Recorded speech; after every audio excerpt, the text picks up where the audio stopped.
bulan Desember, bulan merayakan Natal ya, seperti yang kamu tahu.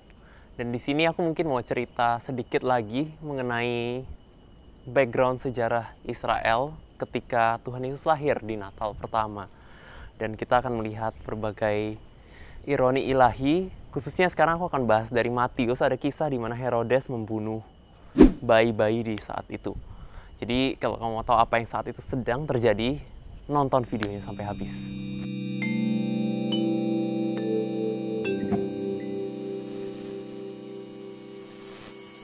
Herodes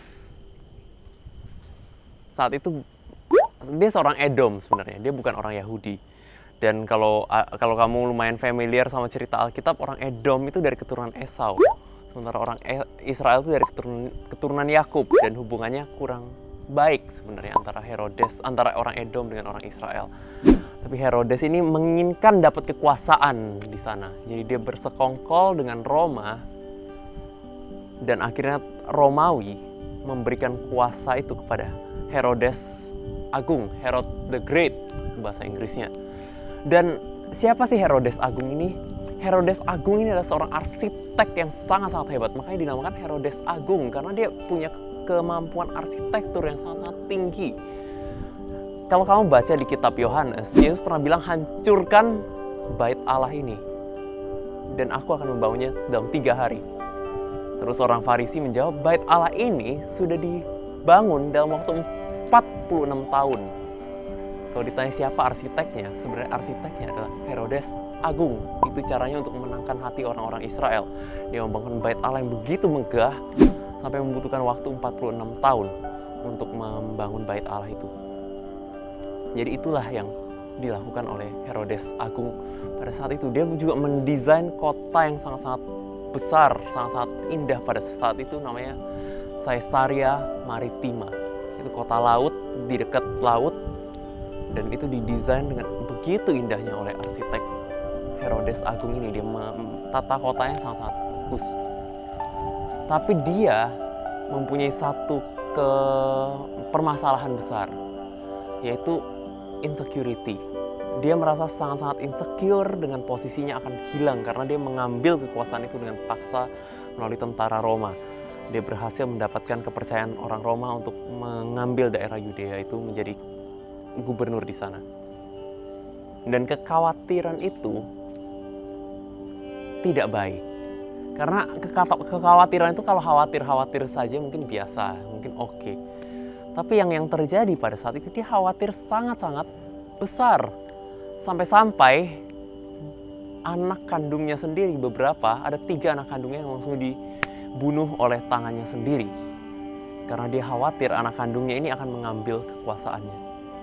Itu kekhawatiran yang sangat-sangat besar ketika orang begitu terikat dengan kekuasaan, sampai begitu takut ketika harus meninggalkan posisi itu, dan sampai rela membunuh anaknya sendiri supaya dia tetap bertahan di dalam posisi itu.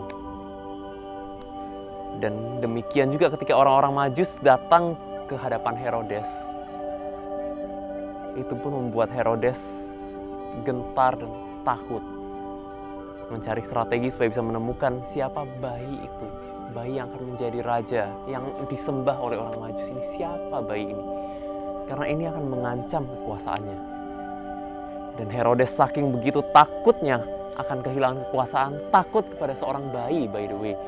Yesus masih bayi, belum punya kekuasaan militer apapun, tapi itu membuat Herodes merasa terancam posisinya. Sampai-sampai Herodes mengatakan, bunuh semua bayi-bayi di daerah ini, di daerah Bethlehem yang di bawah 2 tahun, demi bisa membunuh satu orang itu saja, satu bayi itu saja.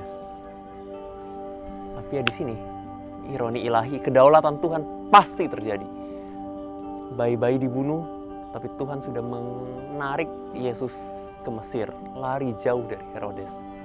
Dan Herodes yang berusaha mempertahankan kekuasaannya dengan berbagai macam cara, dengan pedang, dengan berbagai macam strategi, dia tidak bisa mengalahkan maut. Dalam waktu singkat, Herodes sudah dipanggil Tuhan, sudah mengakhiri hidupnya, sudah selesai. percuma dia mempertahankan kekuasaan dengan begitu susahnya.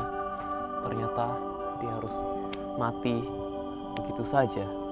Dan di sini ada satu orang bayi bernama Yesus Kristus yang kekuasaannya diberikan oleh Tuhan sendiri menjadi juru selamat manusia yang mati berkorban bagi orang-orang berdosa. Dan inilah cara kerja Tuhan. Kedaulatan Tuhan dilihat di dalam kondisi Natal yang pertama.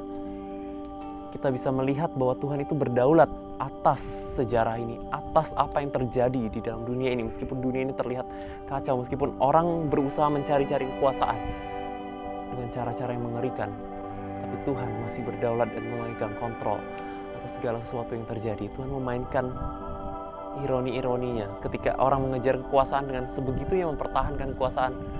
Lahirlah seorang bayi yang bahkan tidak ada kekuatan apapun, tapi bisa menakutkan orang-orang, membuat Herodes yang agung itu takut. Inilah ironi ilahi pada saat Natal. Pada saat itu kita juga melihat cara Tuhan bekerja, kedaulatan Tuhan dinyatakan di dalam kisah Natal ini, kisah Natal yang pertama. Jadi kalau video ini bermanfaat, memberikan insight-insight buat kamu jadi ngerti cerita-cerita Alkitab yang ada, silakan klik tombol like supaya aku juga bisa makin semangat untuk bikin video-video berikutnya, dan juga share ke teman-temanmu, dan jangan lupa untuk subscribe. Sekian video dari aku di saat ini, sampai jumpa di video-video berikutnya. Bye-bye.